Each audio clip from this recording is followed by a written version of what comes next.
현관 너머의 달콤한 더. 우리 그냥 이렇게 살지 말고 도망칠까요? 항공권은 제가 끊을게요.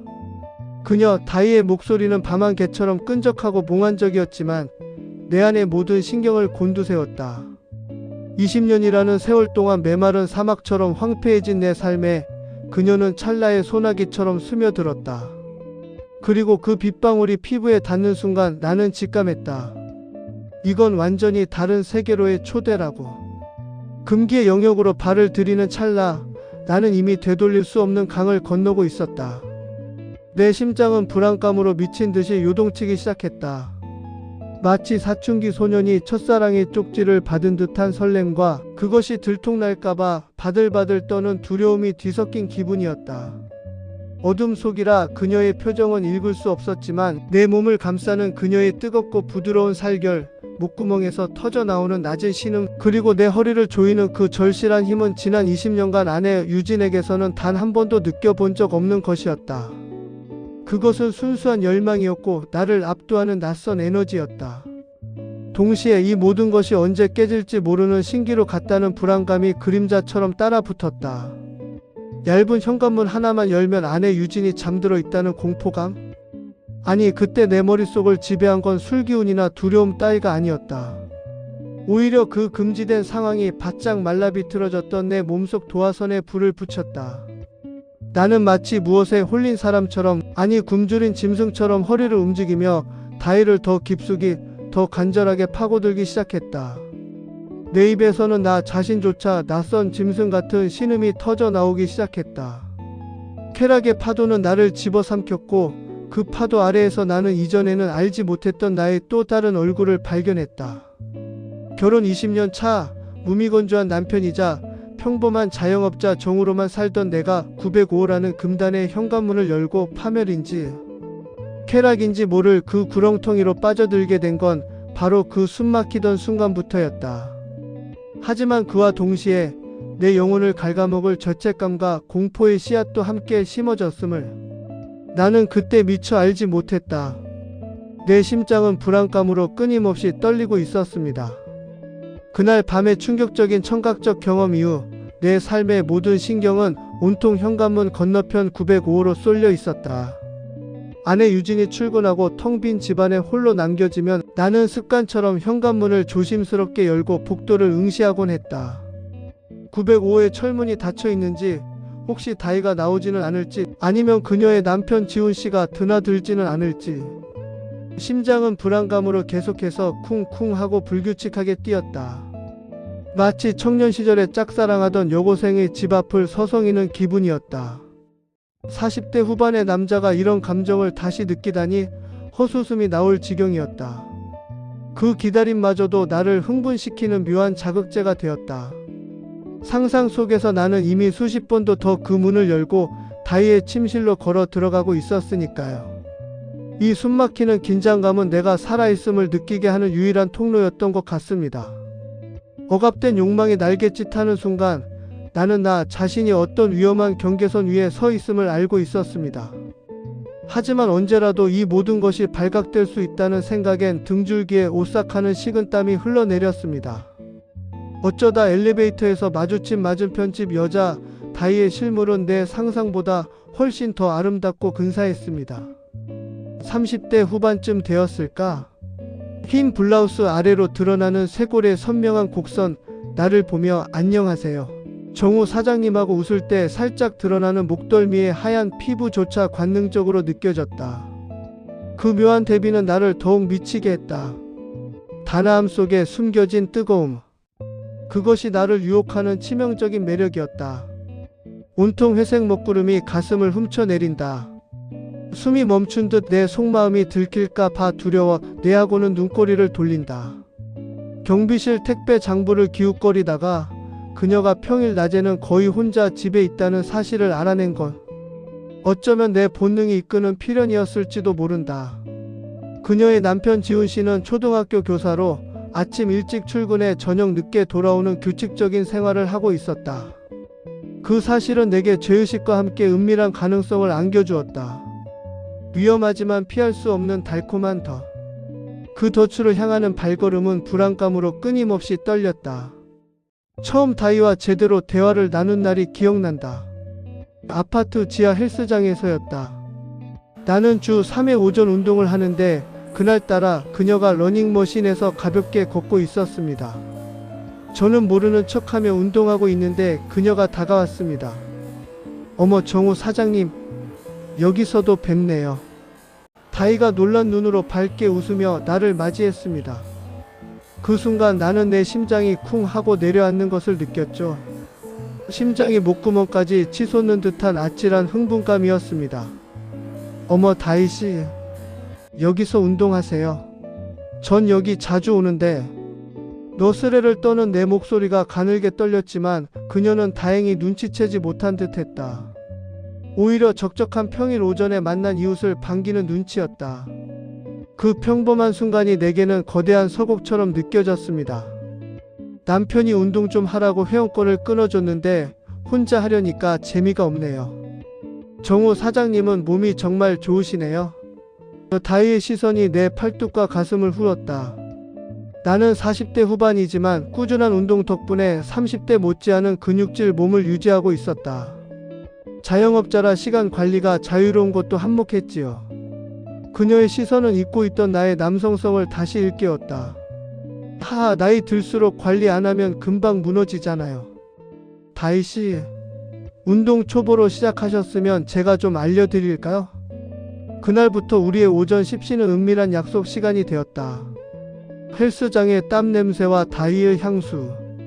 냄새가 뒤섞이는 그 공간은 세상의 눈으로부터 철저히 격리된 우리만의 성역이 되어갔다. 나는 매일 아침 그녀를 만날 생각에 심장이 터질 것 같았고 동시에 이 비밀스러운 관계가 언제까지나 지속하고 싶은 욕망에 휩싸였다. 그녀에게 내 마음이 들킬까 하는 불안감이 주는 짜릿함은 내가 살아있음을 증명하는 듯했다. 마치 언제 터질지 모르는 시한폭탄을 품고 사는 것처럼 매 순간이 야릇하고 초조하고 아슬아슬했다. 아내 유진에게는 사업 때문에 바쁘다고 둘러대고 나는 거울 앞에 서서 공들여 머리를 정돈하고 향수를 뿌렸다. 20년 동안 편한 운동복만 입고 살던 내가 옷장 깊숙이 넣어둔 타이트한 운동복을 꺼내 입고 몸의 라인을 확인하기 시작했지요. 거울 속에 비친 남자는 더 이상 누구의 아빠도 누구의 남편도 아닌 그저 한 여자에게 매력적으로 보이고 싶은 남자 강정우였습니다. 솔직히 잃어버렸던 나의 본능이 깨어나는 순간이었다. 하지만 동시에 가면을 쓰고 있는 듯한 낯선 이질감도 밀려왔다. 언제라도 이 가면이 벗겨질까봐 극심한 불안감에 시달리기도 했다. 아내 유진이 혹시 눈치채지는 않을까? 나의 달라진 모습에 의문을 품지는 않을까? 하는 생각에 밤잠을 뒤척이기도 했다. 헬스장에서의 그녀와의 대화는 처음엔 겉돌았던 것 같다. 운동 이야기, 날씨 이야기, 아파트 이야기 같은 가벼운 주제들이었지만 서로의 영혼에 닿지 않는 피상적인 이야기들의 대화만 나누었다. 하지만 횟수가 거듭될수록 그리고 스트레칭 매트에 나란히 앉아 서로의 숨소리를 더 가까이 느끼는 시간이 길어질수록 우리의 대화는 점차 서로의 감성을 건드리기 시작했다. 그 틈새로 감춰왔던 내면의 욕망이 스멀스멀 기어나왔다. 마치 저수지 두 개 작은 균열이 생긴 것처럼 처음에는 스멀스멀하던 것이 걷잡을 수 없이 흘러나오는 물처럼 우리의 감정들도 폭발하듯 주체하기 힘들어지고 있었다. 정우 오빠 단단한 몸 그리고 자유로움이 부러워요. 어느 날 다이가 오빠 하며 툭 던진 말에 나는 고개를 갸우뚱했지. 그녀의 손가락이 내 팔뚝을 스치는 순간 찌릿한 전율이 전신을 관통했다. 그 순간 심장이 격렬하게 뛰는 소리가 내 귀에까지 들리는 것 같았다. 뭐가요? 자유로워 보여요. 자영업이니까. 시간도 자유롭고 하고 싶은 거 다 하실 수 있잖아요. 전 남편이 선생님이라 규칙적이긴 한데 너무 규칙적인 게 문제예요. 매일 똑같은 시간에 출근하고 똑같은 시간에 들어오고 대화도 항상 학교 이야기, 학생 이야기 뿐이고요. 네 하며 푸념하는 다이가 맞장구를 쳐주었습니다. 그 공감되는 묘한 유대감을 형성하게 되었습니다. 우리는 조금은 다르지만 그래도 서로의 고독을 확인하며 더욱 가까워졌습니다. 이 어두운 세상 속에서 그녀는 나와 소통하고 서로를 이해해주는 유일한 사람이었지요. 아, 저도 뭔지 알아요. 우리 아내도 교사라서 그런지 너무 원칙적이에요. 집에서도 학교 선생님 같아요. 이건 이렇게 해야 하고 저건 저렇게 해야 하고. 가끔은 내가 학생인가 싶을 때도 있어요. 그렇군요. 하면서 동조하면서 말을 끊었다. 그리고 나를 바라보던 시선을 돌리며 다희가 무슨 말을 꺼내려 했다. 나의 시선으로 되돌아온 다희의 붉어진 얼굴이 미묘한 긴장감을 자아냈다. 나는 침을 꿀꺽 삼키며 바라봤다. 온몸의 신경이 그녀의 다음 말에 집중되어 있었다. 그리고요? 나는 말을 재촉했다. 우리 신랑은 너무 조신해요. 침실에서도요. 다희의 얼굴이 완전 붉어졌지만 그녀의 눈은 나를 똑바로 바라보고 있었다. 그 솔직함에 나는 심장이 쿵 하고 내려앉는 걸 느꼈다. 억압된 성적 긴장감이 헬스장 공기를 가득 채웠다. 우리는 서로의 배우자를 흉보며 킬킬거렸다. 그 공감대는 묘한 유대감을 형성했고 대화의 수위는 조금씩 아주 은밀하게 깊어졌다. 나는 다희의 고백 속에서 나 자신의 오랜 갈증을 발견했다. 내 아내 유진도 조신했다. 아니, 차갑고 무관심했다. 아내 유진은 침실에서 가끔 오늘도 수고 많았어요. 여보라고 말하곤 했는데 마치 피곤한 하루를 마무리하는 업무 보고 같았다.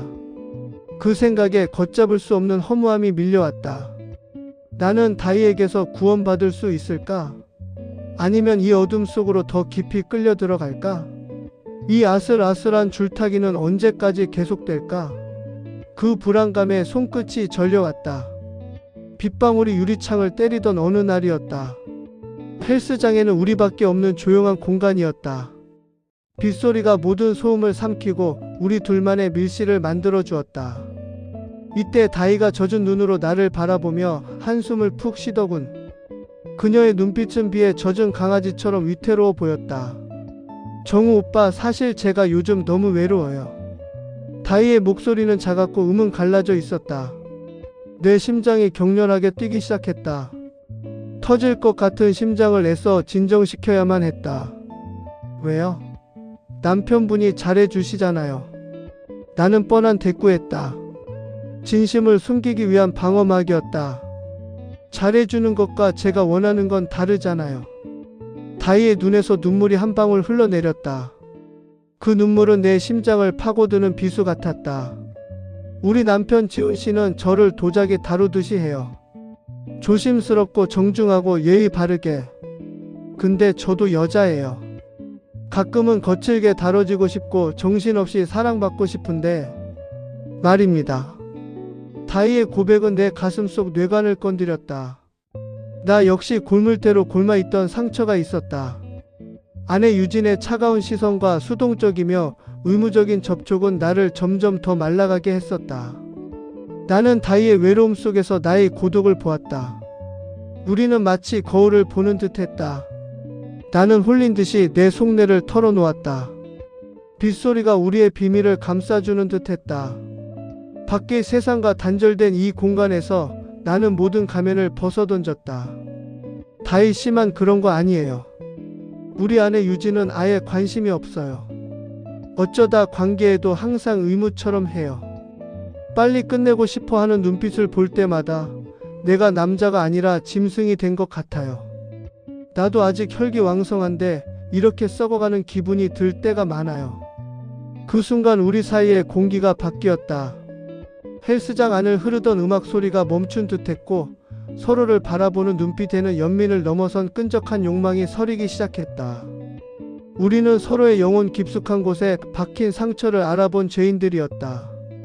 피할 수 없는 끌림과 나의 영혼은 불안감으로 떨렸지만 나의 몸은 이미 그녀에게로 기울고 있었다. 다희가 내 손등 위로 자신의 가늘고 부드러운 손을 겹쳐왔다. 그녀의 손길은 뜨거웠다. 정우 오빠 같은 멋진 남자를 유진 언니가 너무 하시네요. 나라면 절대 그렇게 안 둘 텐데요. 그 말 한마디가 내 이성의 끈을 툭 끊어버렸다. 다희의 말은 내 오랜 갈증을 단숨에 해소해줄 감로수처럼 느껴졌다. 나는 더 이상 유혹을 거부할 수 없었다. 참았던 내 안의 짐승이 포효를 시작했다. 그날 오전 샤워를 마치고 나온 나는 조심스럽게 제안했다. 목소리가 떨려왔지만 나는 멈출 수 없었다. 집에 가서 커피나 한잔 할래요? 어차피 아무도 없는데. 다희는 잠시 망설이다가 내 눈을 깊이 들여다보며 고개를 끄덕였다. 그 망설임은 연극의 한 장면 같았다. 그녀의 눈빛은 나를 꿰뚫어 보는 듯 했다. 좋아요.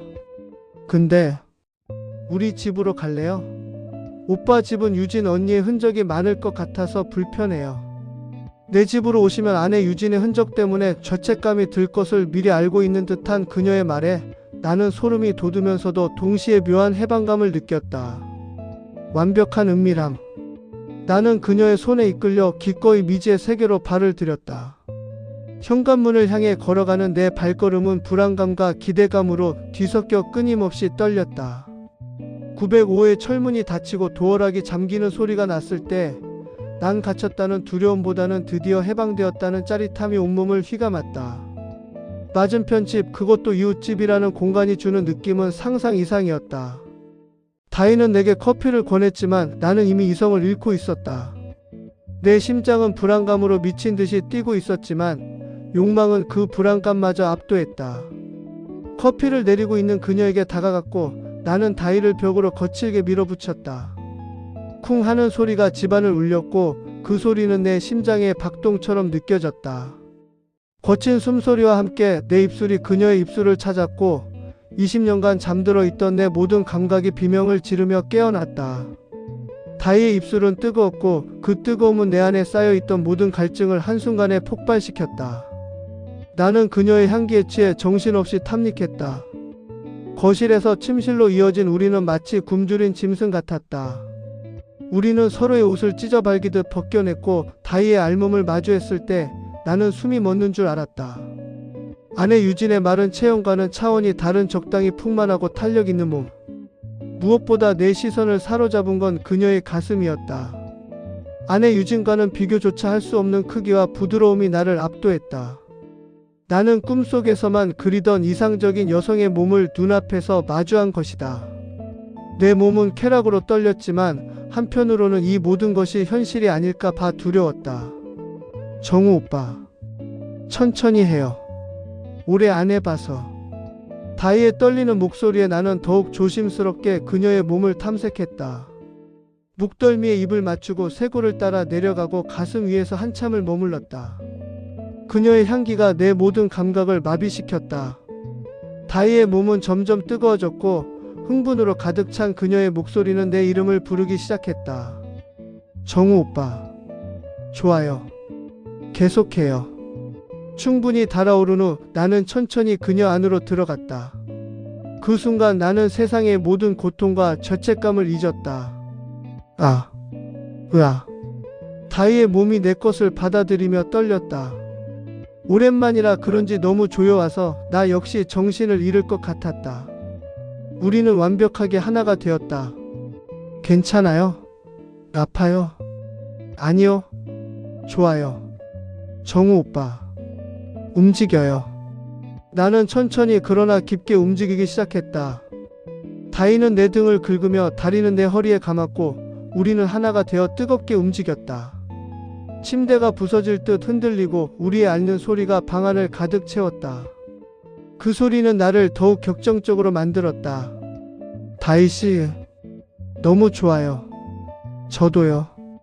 정우 오빠, 이렇게 좋은 줄 몰랐어요. 한 번의 절정으로 끝나지 않았다. 나는 지칠 줄 몰랐다. 40대 후반의 나이가 무색하게 20대처럼 다시 일어섰고 다희 역시 나를 원했다. 우리는 서로의 몸에 탐닉하며 시간을 잊었다. 그날 오전 우리는 무려 3번이나 관계했다. 3번째가 끝났을 때 나는 탈진한 채 다희의 머리를 쓰다듬으며 거친 숨을 몰아쉬었다. 온몸이 땀으로 범벅이 되었고 허리는 끊어질 듯 아팠지만 태어나서 처음 느껴보는 완벽한 만족감의 미소가 절로 나왔다. 아, 이게 섹스구나. 이게 남자가 느낄 수 있는 기쁨이구나. 20년의 결혼 생활이 억울하게 느껴질 정도였다. 나는 다희의 품에서 새로운 생명을 얻은 것 같은 기분을 느꼈다. 동시에 내 안에 깊이 박힌 죄책감의 씨앗이 움트기 시작했음을 직감했다. 이 짜릿한 쾌락은 언젠가 내 모든 것을 집어삼킬 독이 될 것임을 알면서도, 이 모든 것이 들통날까봐 극심한 불안감에 시달리면서도 나는 이 위험한 유혹을 멈출 수 없었다. 해가 중천에 떴을 무렵 우리는 침대에 나란히 누워 손가락을 걸었다. 땀으로 축축한 손가락이 서로의 온기를 느꼈다. 정우 오빠 남편은 평일엔 저녁 늦게 들어와요. 학원 끝나고 회식도 자주 하고요. 월, 화, 수 이렇게 3일은 괜찮은데 오빠는 어때요? 다희의 제안에 나는 1초의 망설임도 없이 고개를 끄덕였다. 이 위험한 불장난이 내 가정을 태워버릴 수도 있다는 걸 알았고, 아내 유진에 대한 죄책감은 칼날처럼 내 심장을 찔렀지만 이미 맛본 꿀 같은 쾌락을 포기하기엔 나는 너무나 목말라 있었다. 좋아요, 다희씨. 월, 화, 수 우리만의 시간. 그렇게 우리는 905와 904호 현관문 하나를 사이에 둔 위험한 계약을 맺었다. 아내 유진이 퇴근해서 돌아오기 전까지, 그리고 다희의 남편 지훈씨가 학교에서 돌아오기 전까지 평일 낮은 온전히 우리의 세상이었다. 그 시간은 마치 영원처럼 느껴졌다. 나는 더 이상 시들어가는 중년의 남편이 아니었다. 매일 오전 10시 905의 초인종을 누르는 순간 나는 세상에서 가장 힘센 남자가 되어 다희의 품에 안겼다. 그 쾌락 속에서 나는 내가 살아있음을, 내가 남자임을, 그리고 내가 욕망하는 존재임을 확인했다. 그리고 우리의 이 은밀한 소리가 현관문 건너 904호의 누군가에게 닿게 될 줄은 꿈에도 모른 채 말이다. 시간이 흐를수록 내 죄책감은 점점 더 커져만 갔고, 언제 들통날지 모른다는 공포는 나의 강박적인 행동을 유발했다. 매일 밤 아내 유진의 숨소리를 들으며 나는 내가 낯선 타인으로 변해가는 것을 느꼈다. 불안감은 나의 모든 사고를 지배했고, 작은 소리에도 화들짝 놀라는 사람이 되어버렸다. 심지어 아내가 재채기만 해도 심장이 철렁 내려앉을 정도였다. 월요일, 화요일, 수요일, 이 3일은 나에게 있어 일주일의 시작이 아니라 유일하게 내가 살아 숨쉬는 시간이 되었다. 다희와의 관계는 처음의 호기심과 설렘을 넘어 없으면 금단 증상에 손을 떨게 되는 마약처럼 변해갔다. 나는 그녀 없이는 존재할 수 없는 사람이 되어버렸다. 오전 10시 905에서 나누는 정사는 우리의 은밀한 루틴이 되었지만, 인간의 욕심이라는 게 참 간사하더군요. 해가 떠 있는 시간만으로는 도저히 채워지지 않는 갈증이 생겨나기 시작했습니다. 더 깊이, 더 위험하게. 나는 모든 것을 걸고 싶어졌다. 나의 불안감은 극에 달했지만 욕망은 그 불안감마저 집어삼켜버렸습니다. 정우 오빠, 오늘 저녁엔 남편 늦는다고 문자 왔어요. 그날은 수요일이었다. 아내 유진 역시 학교 회의가 있어 늦는다고 말했던 날이었지요. 완벽한 우연인가, 아니면 다희의 의도된 계획인가? 나는 더 이상 이성적으로 판단할 수 없었다. 어쩌면 아내 유진의 회의도 다희가 주선한 건 아닐까 하는 망상에 사로잡힐 지경이었다. 우리는 낮에 이미 한 차례 폭풍 같은 시간을 보냈음에도 서로의 몸을 탐하는 눈빛을 거두지 못했다. 저녁에 905호는 낮과는 또 다른 공기로 우리를 유혹했다. 어둠이 깔린 거실에 어스름한 조명 하나만 켜둔 채 나누는 미래는 훨씬 더 농밀하고 위험한 냄새를 풍겼으니까 말이다. 그 위험은 나를 더욱 흥분시켰다. 오후 7시 아내 유진이 오려면 아직 두어 시간은 남은 시간이었다. 나는 아내 유진에게 사무실에서 야근 좀 하고 갈게라는 문자를 남겨두고 마치 집 드나들듯 자연스럽게 905의 비밀번호를 누르고 들어갔다. 심장이 거칠게 요동쳤지만 나는 멈출 수 없었다. 현관문이 닫히자마자 기다렸다는 듯 다희가 나를 낚아챘다. 그녀의 입술은 낮보다 더 뜨거웠고 그녀의 손길은 더 거칠었다. 그날따라 나는 굶주린 맹수 같았다. 거실 소파에 다희를 거칠게 밀어 넘기고는 입고 있던 그녀의 원피스를 단숨에 걷어 올렸다. 찢어지는 옷감 소리가 내 안의 짐승을 더욱 미치게 했다. 속옷을 옆으로 젖히자마자 이미 흥건하게 젖어있는 그녀의 은밀한 곳이 적나라하게 드러났다. 끈적한 향기가 내 코끝을 자극했다. 정우 오빠, 빨리. 참을 수가 없어요. 다희의 목소리는 나를 유혹하는 마법 같았다. 나는 바지를 내리고 단숨에 그녀 안으로 파고들었다. 아. 다이의 신음이 거실을 울렸고 그 소리는 내 이성을 마비시키기에 충분했다. 나는 쉴 새 없이 허리를 움직였다. 푹푹푹. 살과 살이 부딪히는 타격음이 너무나 적나라하게 울려 퍼졌다. 그 소리가 온 세상을 뒤덮는 것 같았다. 쾌락의 파도가 나를 집어삼키는 순간 나는 모든 것을 잊었다. 바로 그때였다. 띵동. 초인종 소리가 울렸다. 그 소리는 마치 날카로운 칼날처럼 나의 쾌락을 갈랐다. 그리고 이어서 비밀번호를 누르는 소리가. 여보? 나왔어. 남자 목소리였다. 다이의 남편 지훈 씨였다. 회의가 취소된 건지 생각보다 훨씬 일찍 귀가한 것이었다. 나는 얼어붙었다. 등골이 오싹했다. 온몸의 털이 곤두서는 극심한 공포가 나를 덮쳤다. 아, 정우 오빠. 다이가 공포에 질린 얼굴로 나를 쳐다봤다. 그녀의 눈빛은 내가 처음 봤던 그 차가운 포식자의 눈빛이었다. 나는 덫에 걸렸다. 완벽하게 그리고 처참하게. 복도의 노란 불빛이 현관문 틈으로 길게 새어 들어왔다. 현관문이 완전히 열리고 빛 속에 다이의 남편 지훈 씨가 서 있었다. 왜소한 체격에 그는 뿔테 안경 너머로 당혹감과 혼란스러운 눈빛을 숨기지 못했다. 당신, 그리고 904호 정호 사장님? 이 시간에 두 분이 여기서 뭐 하는 겁니까? 지훈 씨의 시선이 소파 위에서 찢어진 원피스를 입은 다이와 바지가 반쯤 벗겨진 채 굳어버린 나를 번갈아 후었다. 그의 목소리가 격분으로 떨려왔다. 나는 마치 거대한 파도에 휩쓸린 난파선처럼 무력했다. 여보, 그게 아니라. 다이가 울먹이는 목소리로 연기를 시작했다. 타이밍은 완벽했다. 내가 택배를 잘못 받아서 돌려주러 오신 건데. 명백한 거짓말이었다. 하지만 그녀의 목소리는 너무나 절박하게 들렸다. 그 순간 나는 그녀가 나를 변호하는 척하며 또 다른 덫을 놓고 있음을 직감했다. 택배? 이 시간에 불도 안 켜고? 당신 옷은 왜 이래? 정호 사장님, 당신 설마 우리 아내를? 지훈 씨의 분노가 폭발했다. 그는 현관불을 켜며 나에게 달려들었다. 나는 뒷걸음질 쳤다. 내 삶이, 내 가정이, 내 명예가 한순간에 와르르 무너지는 것을 느꼈다. 아내 유진에 대한 죄책감과 이 모든 사실이 세상에 알려질 것이라는 공포가 나를 짓눌렀다. 온몸이 덜덜 떨려왔다. 저기 오해입니다. 정말입니다. 저는 그저. 바로 그때였다. 다이가 갑자기 날카로운 비명을 지르며 바닥에 주저앉았다. 깍! 여보, 그만해. 제발 그만하라고. 정우 사장님은 아무 잘못 없어. 내가 유혹한 거야. 나와 지훈 씨 둘 다 동시에 얼어붙었다. 다이는 고개를 푹 숙인 채 어깨를 들썩이며 흐느꼈다. 하지만 그 흐느낌 속에는 묘한 비열함이 스며 있었다. 내가 외로워서 그랬어. 당신이 맨날 늦고 나한테 관심도 없으니까. 내가 미쳤었나봐. 제발 용서해줘. 다이의 자백은 완벽한 연극이었다. 지훈 씨의 분노는 나에게서 순식간에 다이에게로 옮겨갔다.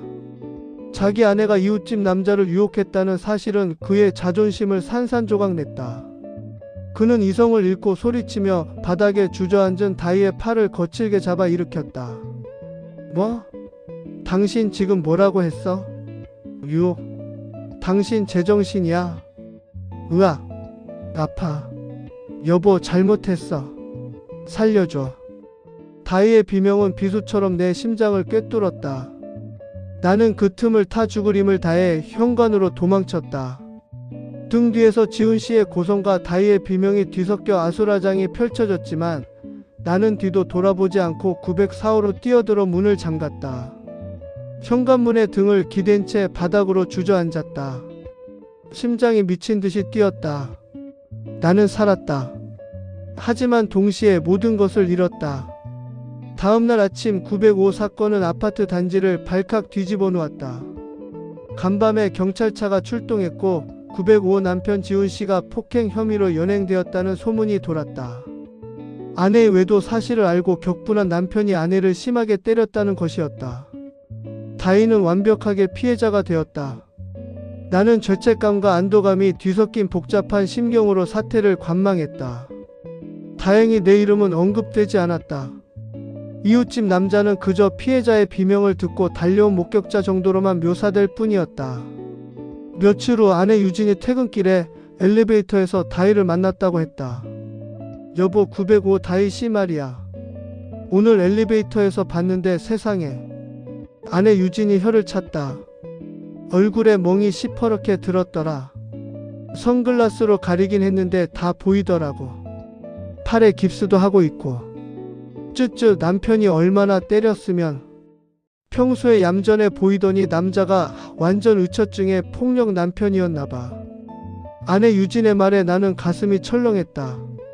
내가 목격한 찢어진 옷과 팔에 붉은 손자국은 다희의 치밀한 계획의 일부였을 뿐이었다.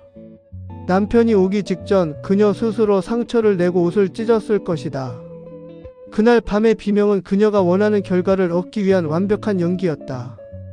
나는 그제야 깨달았다. 다희는 처음부터 이혼을 원했고 남편의 위자료와 동정 여론까지 모두 챙기기 위해 나를 그리고 남편 지훈 씨를 이용했다. 나의 어설픈 관음증과 권태로운 일탈의 욕망을 미끼로 던져서 나의 모든 것이 그녀의 손안에 놀아났다는 사실에 극심한 배신감과 함께 뼛속까지 시려오는 무력감이 밀려왔다. 그 사건 이후 905 지훈 씨는 이혼을 당하고 거액의 위자료를 물어준 뒤 도망치듯 아파트를 떠났다. 아파트 사람들은 모두 가련한 피해자 다희를 동정했고 멀쩡해 보이던 짐승 같은 남편을 욕했다. 다희는 여전히 905에 혼자 살고 있다. 그녀는 이제 누구의 감시도 받지 않는 완전히 자유로운 몸이었다. 우리 은밀했던 월, 화, 수 오전 10시의 미래는 끝났다. 더 이상 옆집 배를 누를 필요도, 헬스장에서 서로의 눈치를 볼 필요도 없었다. 가끔 아파트 복도나 엘리베이터에서 다희를 마주칠 때가 있다. 그녀는 여전히 단아하고 우아한 모습으로 내게 가볍게 목례한다. 다른 사람들이 볼 때는 그저 친절한 이웃 간의 인사일 뿐이다. 하지만 나는 안다. 선글라스 너머, 혹은 살짝 휘어지는 눈매 너머로 나를 바라보는 그녀의 진짜 눈빛이 어떤 것인지. 그녀는 나를 볼 때마다 그 특유의 비릿하고 차가운 미소를 입가에 아주 미세하게 머금는다. 어느 비오는 날 저녁, 엘리베이터에 단둘이 타게 되었을 때였다. 좁은 공간에 그녀의 향수 냄새가 훅 끼쳐왔다. 한때는 나를 미치게 했던 그 향기가 이제는 숨통을 조이는 독가스처럼 느껴졌다. 층수가 바뀌는 동안 침묵이 흘렀다. 내 심장 소리가 그녀에게 들릴까봐 두려워 숨조차 제대로 쉴 수 없었다. 9층에 도착하고 문이 열리기 직전 그녀가 나지막이 속삭였다. 너무 불안해하지 마세요, 정우 씨. 우린 꽤 괜찮은 파트너였잖아요. 그녀가 먼저 내리고 나는 닫히는 문틈으로 그녀의 뒷모습을 멍하니 바라보았다. 그녀의 말은 위로가 아니었다. 그것은 영원히 벗어날 수 없는 족쇄를 확인시켜주는 간수의 점호와도 같았다. 나는 더 이상 현관문 외 시경을 들여다보지 않는다. 그 작은 유리 구멍을 통해 또 다른 진실을, 나 자신조차 감당할 수 없는 나의 추악한 밑바닥을 마주하게 될까봐 두렵기 때문이다. 그 공포는 나를 완전히 잠식했다. 대신 나는 매일 밤 거실 소파에 앉아 현관문 너머 905에서 들려오는 작은 소리에 귀를 기울인다. 쿵 하는 발소리, 샤워기 물 내리는 소리, 가끔 들리는 그녀의 콧노래 흥얼거림. 그 모든 사소한 소리가 나를 감시하는 신호처럼 느껴진다. 내가 그녀의 완벽한 계획에 동원된 공범이라는 사실을 매 순간 상기시키는 끔찍한 알람처럼. 안방에서는 아무것도 모르는 아내 유진이 평온하게 잠들어 있다. 나는 그녀가 짜놓은 완벽한 덫에 걸려든 채 영원히 끝나지 않을 불안한 일상을 살아가게 되었다. 904호에 경고했던 성은 무너졌다. 나는 이제 내 집에서조차 편히 숨 쉴 수 없는 벽 너머의 교도관에게 영혼을 저당 잡힌 종신형 죄수가 되었다. 나의 지옥은 바로 이 현관문 너머에 있다.